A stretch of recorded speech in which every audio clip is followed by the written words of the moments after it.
Saudara, kesehatan nggak bayar, subsidi listrik, subsidi BBM, kemudian sekolah harus kita bikin nggak bayar. Gratis. Kemudian kita akan kasih makan siang. Kemudian, saudara-saudara, kita harus berani seperti negara lain. Angkutan di kota-kota besar, kalau perlu subsidi 100%.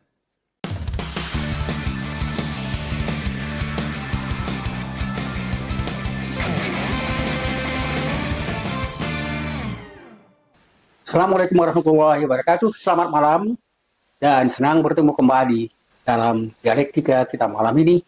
Dan dialektika malam ini sebenarnya lanjutan dari sampah politik atau politik sampah yang sudah kita jelaskan pada bagian pertama. Teman-teman sekalian, pada bagian pertama itu sudah kita jelaskan tentang, walaupun secara ringkas, tentang ciri-ciri dari politik kotor itu. Saya ulang sedikit ya.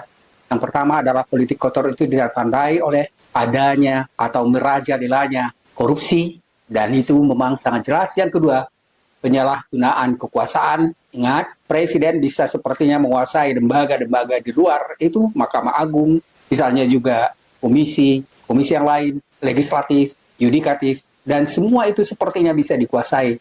Yang ketiga, mementingkan kepentingan pribadi dan keluarga, ini juga jelas sekali.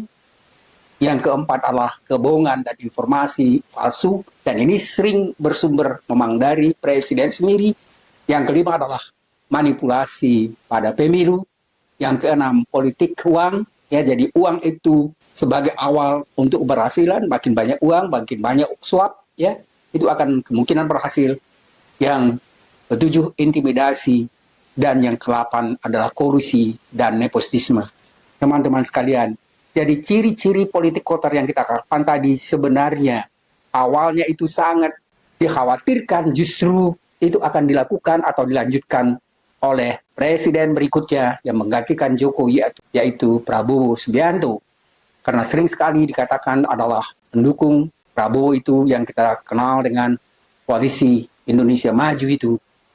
Katakan itu adalah sebagai penerus dari kebijakan Jokowi. Tapi sekarang semakin terlihat ada tanda-tanda bahwa memang yang disebut sebagai upaya untuk melakukan atau melanjutkan Presiden Jokowi itu bukan berarti, ya, menggantikan bukan berarti misalnya melanjutkan kebijakan yang dilakukan oleh Jokowi, tapi melanjutkan lembaga kepresidenan itu di bawah tangan Prabowo. Teman-teman sekalian, jadi kita katakan tadi bahwa kekhawatiran-kekhawatiran bagaimana kebijakan yang mungkin akan dilakukan oleh Prabowo itu sekarang sudah mulai terlihat tanda-tanda yang cukup jelas bahwa Prabowo akan melakukan kebijakan yang berbeda sekali dengan apa yang dilakukan oleh pendahulunya atau Presiden Jokowi. Prabowo, kalau kita menggunakan ya pemikiran secara rasional pun sebenarnya tidak mungkin melanjutkan dengan membawa sampah dan menampah sampah politik lagi. Bukan melanjutkan politik sampah yang akan dilakukan mudah-mudahan, tetapi adalah bagaimana misalnya upaya dari Prabowo meninggalkan kebijakan-kebijakan Jokowi yang kita sebut tadi sebagai politik sampah itu, dan kemudian berupaya untuk melakukan satu kebijakan yang benar-benar berupaya menjadikan Indonesia ini menjadi negara yang makmur, menjadikan Pancasila dan Undang-Undang Dasar 1945 itu sebagai dasar kebijakan untuk bisa memakmurkan masyarakat seluruh Indonesia. Dan itu terlihat sebenarnya dari berbagai macam ya upaya dan kegiatan, seperti juga yang mengungkapkan itu dalam masyarakat melalui media massa tentang bagaimana rencananya untuk bisa menciptakan masyarakat yang adil dan makmur itu. Teman-teman sekalian, tadi kita katakan ketidakmungkinan melakukan kebijakan sampah politik atau politik kotor yang dikemukakan oleh Jokowi atau yang dilakukan oleh Jokowi sebelumnya, dan Rocky Gerung mengatakan ketidakmungkinan itu karena ada perbedaan yang jelas antara latar belakang, kemampuan yang sering disebut sebagai kapital sosial, kapital ekonomi, dan kapital intelektual yang ada atau yang dimiliki oleh Prabowo dengan Jokowi. Teman-teman sekalian, perbedaan ini yang kemudian dikemukakan atau disebut oleh Rocky Gerung dengan istilah distinctive character. karakter yang sangat berbeda antara Jokowi dan Prabowo, karena memang ada konteks sosial budaya yang sangat berbeda sekali antara Jokowi dengan Prabowo. Jadi distinctive karakter ini sebenarnya memang menjadi jawaban atau alasan yang penting untuk bisa menyatakan atau mengakui dan menduga bahwa memang tidak mungkin Prabowo itu hanya memikirkan kepentingan atau ekonomi keluarganya, karena memang dia sendiri sudah dari keluarga yang kaya, keluarga intelektual. Jadi kemampuan intelektualnya itu memang tidak mungkin misalnya bisa diatur oleh orang lain.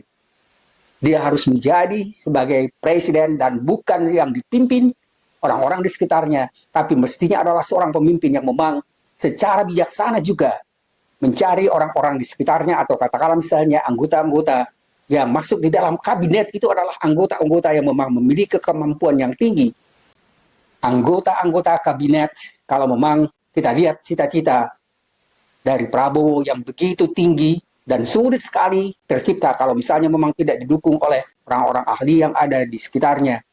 Maka itu sulit sekali akan tercipta karena memang akan menemukan perjuangan, kegigihan untuk menciptakan apa yang nanti akan kita coba jelaskan di bawah, apa rencana yang dikemukakan oleh Prabowo. Jadi Rocky Gerung yakin, dan saya pikir sekarang saya mulai yakin. Yang awalnya sebenarnya saya cukup ragu, tapi bukan pada pribadi Prabowo, tetapi misalnya kebijakan-kebijakan yang mungkin dilakukannya, kalau apalagi itu hanya dikatakan sebagai lanjutan dari kebijakan Jokowi.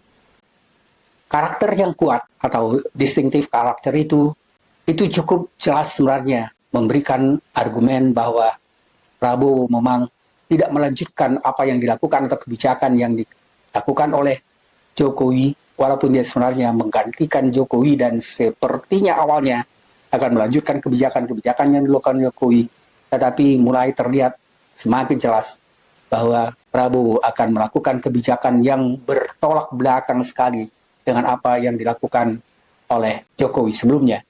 Teman-teman sekalian, jadi kita bisa melihat misalnya bagaimana dan apa yang mungkin dilakukan oleh Prabowo setelah dia misalnya ya hanya sekitar 2 bulan lagi akan diresmikan menjadi presiden, dan dia sudah mengungkapkan sebenarnya apa rencana dan cita-citanya selama dia menjadi presiden itu. Dan itu ya sesuatu yang tidak mungkin dengan mudah memang dilakukan, apalagi misalnya hanya dalam waktu 5 tahun. Tetapi sebenarnya diharapkan untuk yang melanjutkannya itu, kalau bukan misalnya keberhasilan Prabowo sendiri yang mungkin nanti akan diminta lagi, kalau memang dia sangat berhasil seperti apa yang direncanakan itu, atau kalau tidak misalnya orang yang bijaksana, yang bisa bukan hanya misalnya sama, tapi bisa menyaingi ya keberhasilan Prabowo. Teman-teman sekalian, berdasarkan pernyataan-pernyataan yang akan kita dengar pada bagian berikut ini, pada video yang dikemukakan oleh Prabowo di depan masyarakat ya, dan ini sebenarnya adalah lingkungan masyarakat intelektual yang banyak sekali paham dengan berbagai macam masalah, bukan hanya sosial, politik, dan ekonomi. Dan kalau kita lihat ya, pernyataan Prabowo itu jelas sekali berbeda dengan apa kebijakan yang dilakukan oleh Jokowi sebelumnya.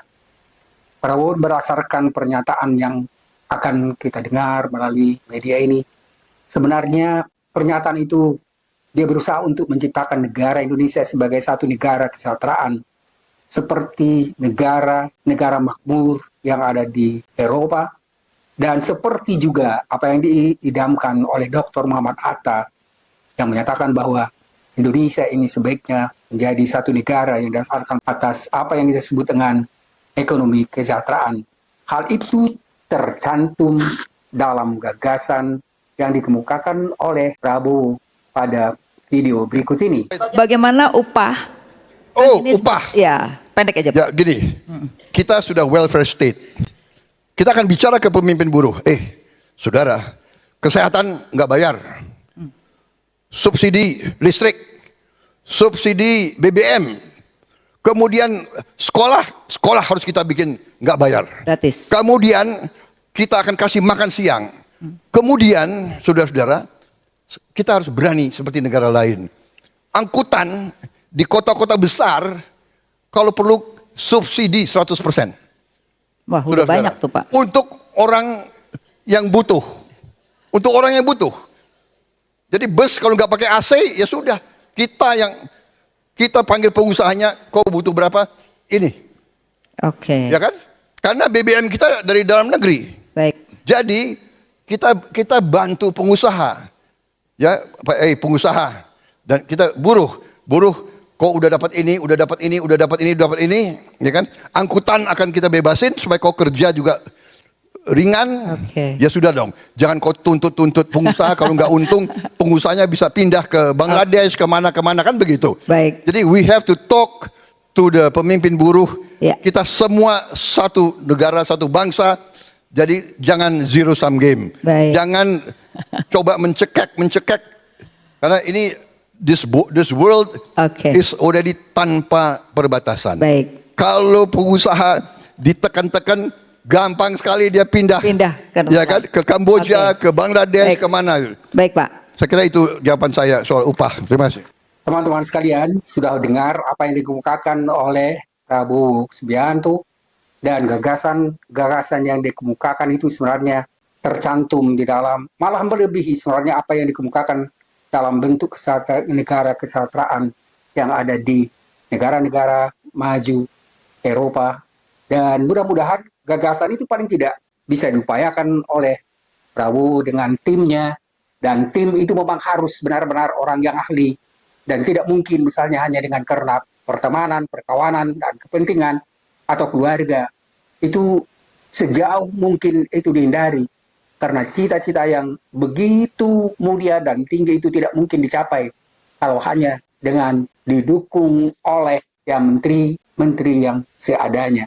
Teman-teman sekalian, kalau misalnya kita lihat memang apa cita-cita yang dikemukakan itu, ya, dan kalau berhasil, nggak usah misalnya pada 5 tahun pertama semua itu bisa diwujudkan, tapi kalau mahasiswa misalnya mulai dari sekolah dasar sampai misalnya perguruan tinggi, bebas uang kuliah, itu sudah sangat luar biasa. Dan kemudian misalnya membantu fakir miskin, seperti yang tercantum di dalam Undang Dasar 45, harus dibantu, dan itu merupakan kewajiban dari negara. Itu sebenarnya sudah langkah awal untuk bisa melihat ada kemungkinan besar bahwa selama 5 tahun pertama misalnya, Prabowo sudah bisa menunjukkan bahwa dia berupaya untuk bisa mewujudkan apa yang dikemukakan dalam seperti yang dikemukakan tadi di depan para ahli.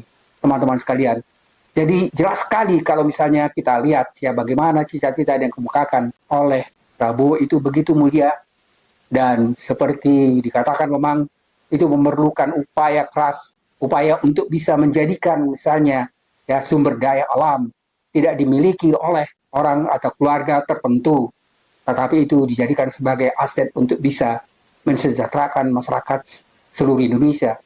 Melakukan misalnya pemerintahan yang adil dan jujur, bebas dari korupsi, bebas dari intervensi, dan kemudian bagaimana dengan upaya keras itu bisa menciptakan kesejahteraan masyarakat, menegakkan demokrasi, keadilan, dan hak asasi manusia, serta meningkatkan kesejahteraan masyarakat secara umum. Teman-teman sekalian, jadi kalau kita dengar tadi apa yang dikemukakan oleh Prabowo itu hampir semuanya gratis. Termasuk misalnya bagaimana kalau kita misalnya berkeliling di Jakarta atau di kota-kota, itu lebih tinggi lagi dari apa yang dilakukan oleh Anies ketika dia jadi gubernur. Dan itu sangat sudah luar biasa ketika misalnya ada yang disebut dengan proyek Jaklingko, di mana kita misalnya bisa secara gratis keliling Jakarta ini. Sekali kita masuk, ya kemudian nyambung terus tanpa harus bayar lagi. Teman-teman sekalian, apalagi kalau gratis. Teman-teman sekalian, makan juga diberikan. Misalnya terutama sekali bagi anak-anak. Kemudian segala macam itu, misalnya kesejahteraan, ya rumah sakit.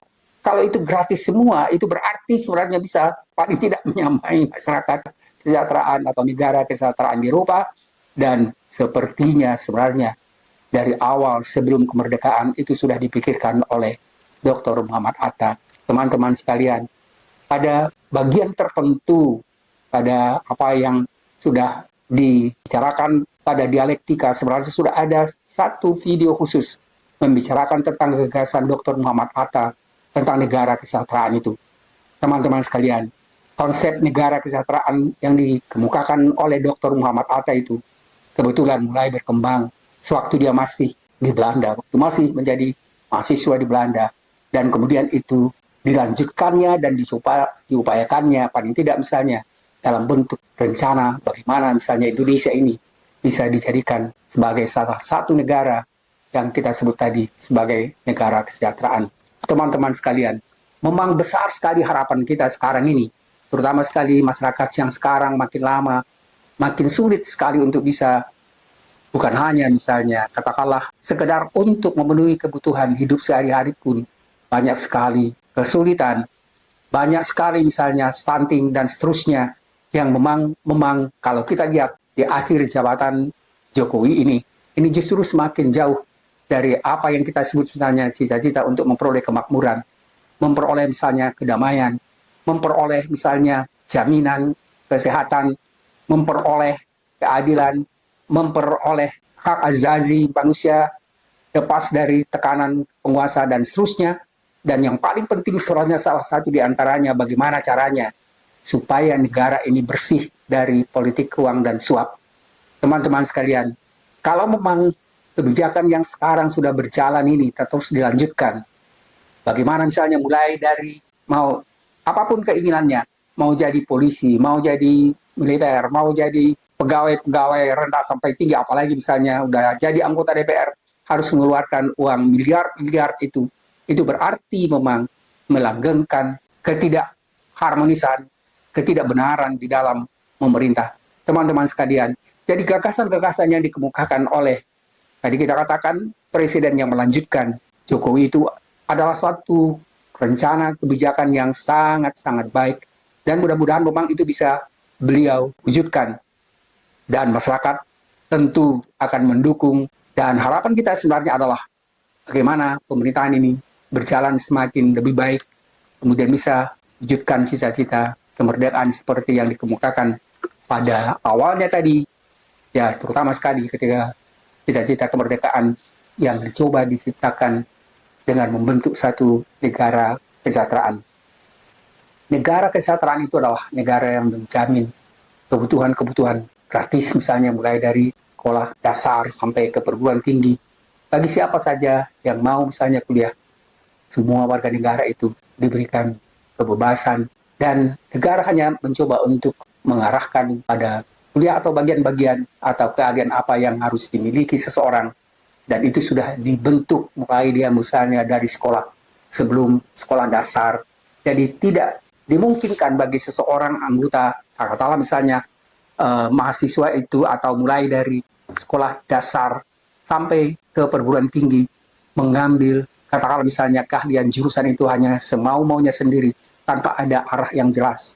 Karena kalau tidak misalnya lakukan katakanlah misalnya bimbingan dan arah yang jelas, itu bisa justru tidak bermanfaat bagi mahasiswa yang bersangkutan, kalaupun misalnya bisa selesai atau menyelesaikan perkuliahannya. Teman-teman sekalian, kita mestinya bisa belajar banyak dari apa yang dilakukan oleh Presiden Jokowi ini selama 10 tahun yang lalu. Dan mudah-mudahan itu menjadi pelajaran yang penting sekali, terutama sekali bagi presiden yang akan datang, dan juga misalnya staf atau katakanlah menteri-menteri dan orang-orang yang ada di sekitarnya. Teman-teman sekalian, salah satu hal sebenarnya yang paling penting dilakukan perubahan adalah kebijakan partai politik yang sekarang ini memang kalau dari awal untuk bisa menjadi anggota DPR atau DPRD itu dengan menggunakan uang, dan kemudian mereka berhasil dan tidak perlu memikirkan tentang kemampuan intelektual atau misalnya sikapnya, attitude-nya, atau apa yang dikatakan tadi misalnya dengan kemampuan baik misalnya intelektual, sosial, itu justru sebenarnya sangat penting sekali untuk bisa jadikan kapital yang bisa menjadikan atau menciptakan suatu kebijakan dan tindakan yang bersih. Kita perlu sekali politik yang memang bersih. Dan kalau politik model sekarang ini dilakukan dan lanjutkan terus, itu akan menimbulkan masalah besar bagi negara ini. Teman-teman sekalian, demikian pada bagian kedua ini kita mencoba menjelaskan sebagai lanjutan dari bagian pertama, Dan mudah-mudahan apa yang kita kemukakan dalam 2 kali pembahasan tentang politik yang kita sebut tadi, misalnya dengan politik kotor atau sampah politik itu bisa dihindari. Paling tidak, misalnya mulai awal dari pemerintahan Presiden Prabowo itu bisa mulai ditunjukkan bahwa memang ada arah kebijakan untuk bisa menciptakan pemerintahan yang bersih, pemerintahan yang adil dan jujur untuk menciptakan negara kesejahteraan yang dikemukakan oleh beliau. Teman-teman sekalian, terima kasih atas perhatiannya. Mudah-mudahan ada manfaatnya. Dan saya akhiri dengan mengucapkan Assalamualaikum warahmatullahi wabarakatuh.